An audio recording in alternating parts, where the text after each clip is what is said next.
दोस्तों south Africa के खिलाफ केप टाउन में भारतीय टीम ने रचा इतिहास। जहां दोस्तों टीम इंडिया ने पहले गेंदबाजी करते हुए भारतीय टीम के सबसे खतरनाक गेंदबाज जसप्रीत बुमराह ने स्टंप तोड़ गेंदबाजी करते हुए साउथ अफ्रीकाई बल्लेबाजों के उड़ाए पर कच्चे और बनाया अनोखा रिकॉर्ड। तो वही दोस्तों टेस्ट में 2 सालों के बाद वापसी करते हुए भारतीय टीम के विकेटकीपर बल्लेबाज ऋषभ पंत का दिखा तूफान। जहां दोस्तों ऋषभ पंत ने टेस्ट में T20 स्टाइल में बल्लेबाजी करते हुए चौके छक्कों की झड़ी के साथ तूफानी शतक ठोक करके बनाया अनोखा रिकॉर्ड और अफ्रीका के गेंदबाजों पर पूरी तरह से हावी होते हुए जम के काटा उनका चालान। नमस्कार दोस्तों, स्वागत है आपके अपने खूबसूरत से क्रिकेट चैनल क्रिक अबोबो में। दोस्तों इस वीडियो में हम आपको भारत और साउथ अफ्रीका के बीच केप टाउन में खेले गए दूसरे टेस्ट के पहले दिन की पूरी रोमांचक हाईलाइट आपको दिखाने वाले हैं। लेकिन दोस्तों वीडियो में आगे बढ़ने से पहले आप रोहित शर्मा और विराट कोहली में से किसे टीम इंडिया का सबसे बेहतरीन टेस्ट कप्तान मानते हैं? अपने कीमती सुझाव कमेंट के माध्यम से जरूर बताइएगा। वीडियो पसंद आए तो इसे लाइक करिए और चैनल को सब्सक्राइब करना नहीं भूलिएगा। दोस्तों जैसा कि आप सभी जानते हैं कि डरबन में खेले गए पहले टेस्ट मुकाबले में अफ्रीकी गेंदबाजों के सामने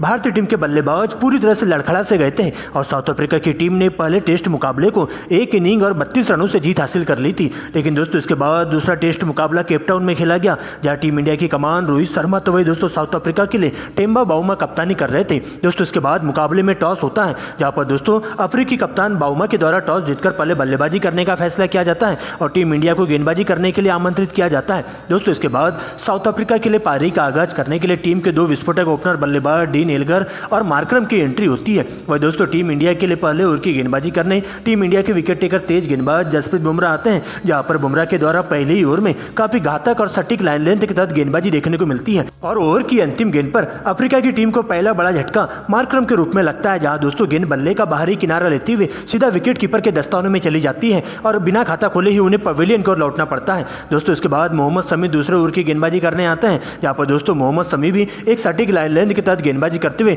अफ्रीका के बल्लेबाजों को खासा परेशान करते हैं और नए बल्लेबाज के तौर पर आए पीटरसन को अपना शिकार बनाते हुए उन्हें पवेलियन का रास्ता दिखा देते हैं और अफ्रीका की टीम को दूसरा झटका लग जाता है। दोस्तों इसके बाद डीन एल्गर अभी भी अंगद की तरह डटकर मुकाबला करते हुए चले जाते हैं और अब उनका साथ देने के लिए नए बल्लेबाज के तौर पर डी जॉर्जी की एंट्री होती है। यहाँ पर दोस्तों इसके बाद तो दोनों ही बल्लेबाज कछुए की चाल के साथ सिंगल डबल के साथ ही टीम के स्कोर को आगे बढ़ाने का काम करते हैं और दोनों ही बल्लेबाज लगातार स्ट्राइक रोटेट करते हुए टीम के स्कोर को तेजी से बढ़ाने का काम करते हैं। जहाँ पर दोस्तों मोहम्मद सिराज भी आते ही बहती गंगा में हाथ धोते हुए एक ही ओवर में 1 विकेट लेकर अफ्रीका के बल्लेबाजों को तीसरा झटका दे देते हैं। जिसके बाद कप्तान बाउमा मैदान पर आते हैं और डी जॉर्जी के साथ मिलकर दोनों ही बल्लेबाज काफी फूक कर बल्लेबाजी करना चालू कर देते हैं जहां पर दोनों ही बल्लेबाजों के द्वारा भारतीय टीम के तेज गेंदबाजों के साथ साथ स्पिन गेंदबाजों का डटकर मुकाबला किया जाता है और लंच की समाप्ति तक टीम के स्कोर को 150 रनों तक पहुंचा देते हैं। जहां पर दोस्तों टेम्बा बाउमा अपना 50 लगा देते हैं तो वही दोस्तों डी जॉर्जी भी 51 रन पर मौजूद रहते हैं। लेकिन दोस्तों इसके बाद लंच के खत्म होते ही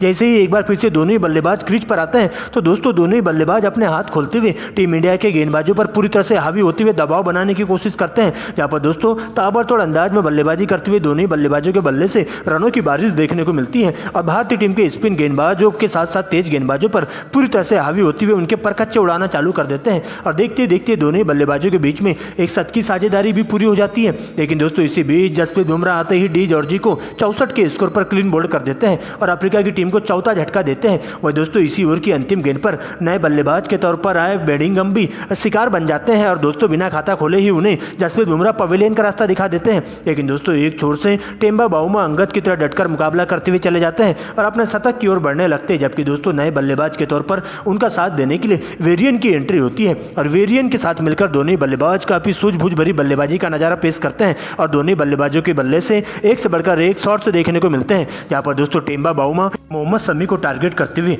एक ही ओवर में 2 करारे चौके जड़ देते हैं और 90 गेंदों में ही अपना शतक भी पूरा कर लेते हैं और इस प्रकार से दोस्तों टीम का स्कोर भी 200 रनों के पार पहुंच जाता है। लेकिन दोस्तों दूसरे छोर से लगातार विकेट गिरना शुरू हो जाते हैं जहां पर दोस्तों बेडिंगम 18 रन बनाकर आर अश्विन का शिकार बनते हैं और अफ्रीका की टीम को 5वां झटका देखने को मिलता है। दोस्तों इसके बाद नए बल्लेबाज के तौर पर जॉनसन की एंट्री होती है जहां पर दोस्तों जॉनसन के साथ मिलकर कुछ देर बाउमा अच्छे शॉट्स लगाते हुए टीम के स्कोर को 250 रनों के पास पहुंचाने की कोशिश करते हैं। लेकिन दोस्तों लगातार विकेट गिरने से कहीं ना कहीं एक बार फिर से साउथ अफ्रीका के बल्लेबाज पूरी तरह से दबाव में आ जाते हैं और अश्विन एक ही ओवर में 2 विकेट लेकर साउथ अफ्रीकाई बल्लेबाजों की कमर तोड़ के रख देते हैं। जहां पर दोस्तों कप्तान बाउमा को 104 रन तो वही दोस्तों जॉनसन को 12 रन बनाकर पवेलियन का रास्ता दिखाते हैं। दोस्तों इसके बाद रबाडा, कोटजे और बर्गर भी सस्ते में अपना विकेट गंवाते हुए भारतीय टीम के गेंदबाजों के सामने घुटने टेकते हुए दिखाई देते हैं। लेकिन दोस्तों निचले क्रम के बल्लेबाज कोटजे और रबाडा कुछ अच्छी पार्टनरशिप को जन्म देते हैं, जहां पर दोस्तों दोनों ही बल्लेबाज सिंगल डबल के साथ ही टीम इंडिया के गेंदबाजों पर पूरी तरह से हावी होते हुए भारतीय टीम के गेंदबाजों को खासा परेशान करके रख देते हैं। और इन सिंगल डबल के साथ ही दोनों ही बल्लेबाज पहले तो 50 रनों की 68 की साझेदारी भी पूरी कर लेते हैं, क्योंकि दोस्तों इन दोनों ही बल्लेबाजों के द्वारा एक से बढ़कर एक शॉट्स भी लगाए जाते हैं। और दोस्तों कोटजे और रबाडा दोनों ही बल्लेबाज अपना 50 भी पूरा कर लेते हैं और इस प्रकार से दोस्तों टीम के स्कोर को 250 रनों के पार पहुंचा देते हैं। लेकिन दोस्तों इसी बीच जैसे ही अपने अगले स्पेल में भारतीय टीम के तेज गेंदबाज जसप्रीत बुमराह आते हैं तो दोस्तों अफ्रीका के बल्लेबाजों का सुपड़ा साफ करते हुए अफ्रीका के बल्लेबाजों का जम के चालान काटते हैं, जहां पर दोस्तों जसप्रीत बुमराह एक ही ओवर में हैट्रिक विकेट लेकर अफ्रीकाई बल्लेबाजों की कमर तोड़ के रख देते हैं, जहां पर दोस्तों जसप्रीत बुमराह के द्वारा काफी कसी हुई गेंदबाजी देखने को मिलती है और कोटजे, रबाडा और बर्गर को अपना शिकार बनाते हैं, जहां पर दोस्तों कोटजे और रबाडा दोनों क्रमशः 52 रन बनाकर पवेलियन का रास्ता नापते हैं। वही दोस्तों इसी ओवर की अंतिम गेंद पर पहली ही गेंद पर यार्कर लाइन की गेंद पटककर जसप्रीत बुमराह बर्गर को बिना खाता खोले ही डगआउट की ओर भिजवा देते हैं और इस प्रकार से साउथ अफ्रीका की पूरी पारी 280 रनों पर ही ऑल आउट हो जाती है, जहां टीम इंडिया की ओर से सबसे ज्यादा विकेट जसप्रीत बुमराह के खाते में जाते हैं,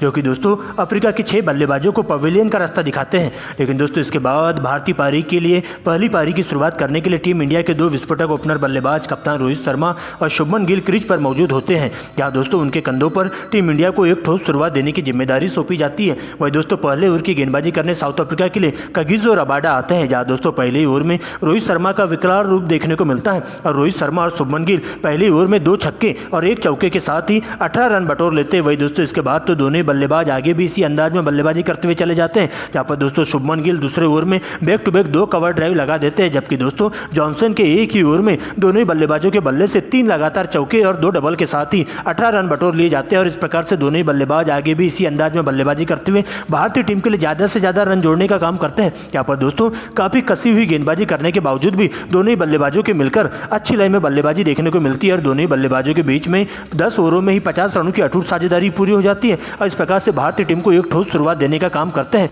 लेकिन इससे पहले कि यह साझेदारी बड़ी रूप ले पाती, उससे पहले ही कगिसो रबाडा आते ही भारतीय टीम के दोनों ही ओपनर बल्लेबाजों को आउट कर देते हैं, जहां पर दोस्तों रोहित शर्मा को 45 रन तो वे दोस्तों 40 रनों पर शुभमन गिल का चालान काट देते हैं और इस प्रकार से टीम इंडिया के दोनों ही ओपनर बल्लेबाज डगआउट की ओर लौट जाते हैं। लेकिन दोस्तों इसके बाद आगे का मोर्चा संभालने के लिए विराट कोहली का साथ देने के लिए क्रीज पर नए बल्लेबाज के तौर पर केएल राहुल की एंट्री होती है, जहां पर दोस्तों एक ही ओवर में 2 लगातार विकेट गिरने से भारतीय टीम कहीं ना कहीं लड़खड़ा सी जाती है और दबाव महसूस करने लगती है, जिसके चलते विराट कोहली और केएल राहुल पहले तो क्रीज पर टिक कर बल्लेबाजी करना शुरू कर देते हैं और कछुए की चाल के साथ सिंगल डबल के साथ ही टीम इंडिया के स्कोर को आगे बढ़ाने का काम करते हैं और टी ब्रेक के समाप्ति तक टीम इंडिया का स्कोर 100 रनों तक पहुंचा देते हैं 2 विकेट के नुकसान पर। लेकिन दोस्तों इसके बाद जैसे ही टी ब्रेक खत्म होता है और दोनों ही बल्लेबाज विराट कोहली और केएल राहुल क्रीज पर आते हैं तो धीरे धीरे अपने हाथ खोलना शुरू कर देते हैं, जहां पर दोस्तों सबसे पहले दोनों ही बल्लेबाजों के बीच में एक 68 की साझेदारी भी पूरी हो जाती है और मिले मौके का फायदा उठाते हुए दोनों ही बल्लेबाज साउथ अफ्रीका के तेज गेंदबाजों के साथ साथ स्पिन गेंदबाजों का चालान काटते हुए उनके ऊपर दबाव बनाने की कोशिश करते हैं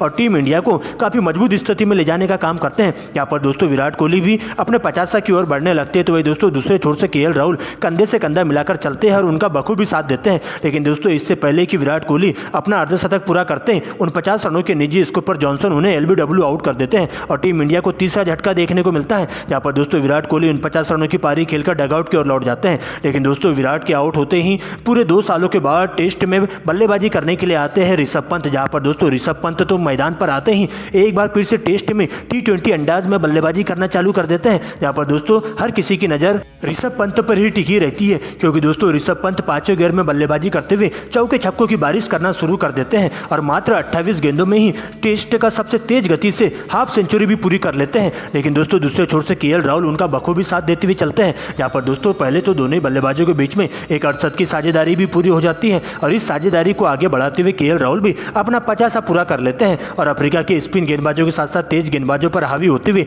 दबाव को कम करने की कोशिश करते हैं और इस प्रकार से दोस्तों टीम इंडिया को काफी मजबूत स्थिति में ले जाने का काम करते हैं, जहां पर दोस्तों केएल राहुल और ऋषभ पंत दोनों ही अफ्रीका की गेंदबाजों पर पूरी तरह से हावी होते हुए उनके परखच्चे उड़ाना चालू कर देते हैं और देखते ही देखते केएल राहुल भी अपनी हाफ सेंचुरी पूरी कर लेते हैं और इस प्रकार से दोस्तों पहले दिन का खेल खत्म होते तक टीम इंडिया 3 विकेट गंवाकर स्कोर बोर्ड पर 300 रन बना लेती है, जहां पर दोस्तों दूसरे टेस्ट के पहले दिन का खेल खत्म होते तक भारतीय टीम के दोनों ही बल्लेबाज नाबाद लौट जाते हैं, जहां पर दोस्तों केएल राहुल 54 रन तो वही दोस्तों ऋषभ पंत 85 रन बनाकर क्रीज पर नाबाद रहते हैं और पहले दिन का खेल खत्म हो जाता है।